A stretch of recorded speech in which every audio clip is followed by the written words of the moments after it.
Dobrodošel v dnevnem podkastu, kjer raziskuješ najpomembnejša vprašanja življenja skozi misli in nauk starih stoikov, kot so Seneca, Epiktet in drugi. Vsak dan ti prinaša novo lekcijo o življenju, prilagojeno za človeka v modernem času.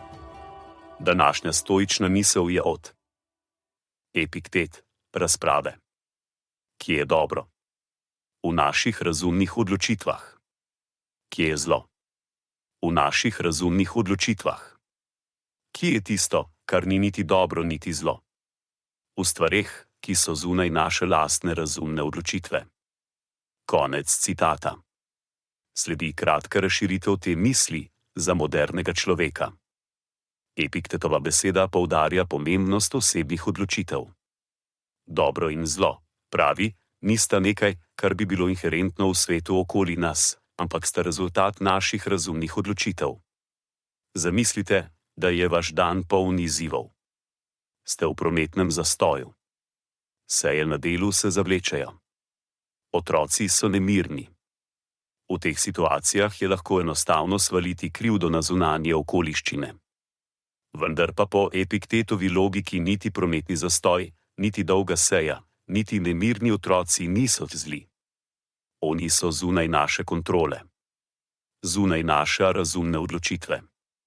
In kot taki, so niti dobri niti zli, so preprosto stvari, ki so. Dobro in zlo pridejo v igro, ko se odločimo, kako se bomo odzvali na te izzive. Ali se bomo razjezili zaradi prometa, se pritoževali nad dolgim sestankom ali kričali na naše nemirne otroke?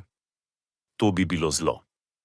Ne zaradi tega, ker so te reakcije same po sebi slabe, ampak ker ne služijo našemu miru, sreči ali rasti.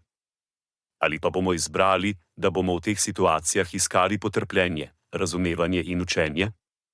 To bi bilo dobro. Ne zato, ker bi bile te reakcije same po sebi dobre, ampak ker nas podpirajo na poti do boljšega življenja.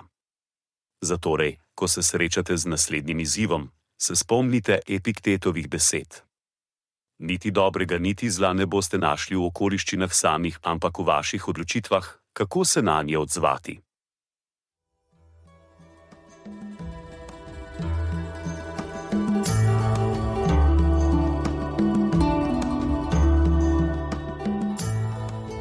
Kot pravi Seneca, nič ne osrečuje toliko kot ljubeča in zvesta prijateljstva.